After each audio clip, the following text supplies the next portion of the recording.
ಮಹಾನಗರ ಪಾಲಿಕೆ ವ್ಯಾಪ್ತಿಯ ವಾರ್ಡ್ ನಂಬರ್ 28ರ ಬೆಸ್ತರ ಬೀದಿಯ ನಿವಾಸಿಗಳ ಸಮಸ್ಯೆಯನ್ನ ವಿವಿಸಿ ವಾಹಿನಿ ಬಿತ್ತರಿಸಿ ವಿಶೇಷ ವರದಿ ಪ್ರಕಟಗೊಂಡ ಬೆನ್ನಲ್ಲೇ ಎಚ್ಚೆತ್ತ ಅಧಿಕಾರಿಗಳು ಕೊನೆಗೂ ಕೂಡ ಸ್ಥಳಕ್ಕೆ ಭೇಟಿ ನೀಡಿ ಒಳಚರಂಡಿ ಕ್ಲೀನ್ ಮಾಡುವ ಮೂಲಕ ಸ್ಥಳೀಯರು ನಿಟ್ಟುಸಿರು ಬಿಡುವಂತೆ ಮಾಡಿದ್ದಾರೆ. ಒಂದು ಚರಂಡಿ ಕ್ಲೀನ್ ಮಾಡಕ್ಕೆ ನಾವು ಸುದ್ದಿ ಮಾಡಿ ಇಲ್ಲಿ ಬಾಯಿ ಹರ್ಕೊಳ್ಳೇಬೇಕಾಯ್ತು. ಇದು ವಿಪರ್ಯಾಸ. ಬಟ್ ಇವತ್ತು ಆಗಿದೆ ಅನ್ನೋದು ಒಂದು ಸಂತೋಷ. ಮಹಾನಗರ ಪಾಲಿಕೆಯ ವಾರ್ಡ್ ನಂಬರ್ 28ರ ಬೆಸ್ತರ ಬೀದಿಯ 1ನೇ ಕ್ರಾಸ್ನಲ್ಲಿ ಕಳೆದ 3 ವರ್ಷಗಳಿಂದ ಯುಜಿಡಿ ಸಂಪೂರ್ಣ ಬ್ಲಾಕ್ ಆಗಿ ರಸ್ತೆ ಇದ್ದಕ್ಕೂ ಕೂಡ ಮಲಮೂತ್ರ ಮಿಶ್ರಿತ ಕೊಳಚೆ ನೀರು ಹರಿತಾ ಇತ್ತಂತೆ. ದುರ್ವಾಸನೆ, ಸೊಳ್ಳೆಗಳ ಕಾಟ, ಸಾಂಕ್ರಾಮಿಕ ರೋಗಗಳ ಭೀತಿ ಇವೆಲ್ಲವೂ ಕೂಡ ಸ್ಥಳೀಯ ನಿವಾಸಿಗಳು ಮನೆಯಲ್ಲಿ ಒಳಗಡೆ ಕೂತ್ಕೊಂಡು ಊಟ ಮಾಡಕ್ಕಾಗದಿರ್ತಕ್ಕಂಥ ಸ್ಥಿತಿ ನಿರ್ಮಾಣ ಆಗಿತ್ತು.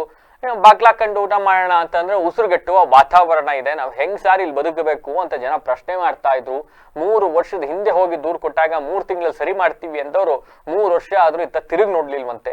ಜನಪ್ರತಿನಿಧಿಗಳು, ನಗರಸಭೆಯ ಈ ನಿರ್ಲಕ್ಷ್ಯ ಎಲ್ಲ ಒಂದು ಕಡೆ ಅಲ್ಲಿ ಜನ ಮುಗಿಲು ಬಿಟ್ಟೋಗಿ ನಾವು DC ಆಫೀಸ್ ಮುಂದೆ ಬಂದು ಕುತ್ಕೊಂಡ್ಬಿಡ್ತೀವಿ ಅಂತ ನೆನ್ನೆ ಮಾತಾಡಿದ್ರು ವಿಬಿಸಿ ವಾಹಿನಿ ಮುಂದೆ.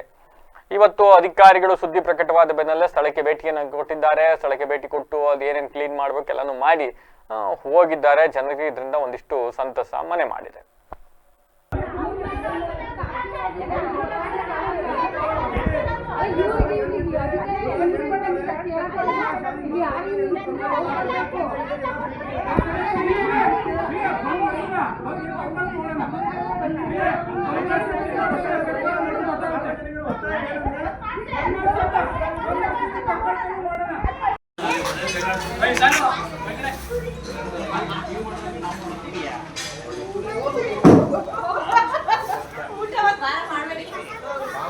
ತಕ್ಲ ಸಮದ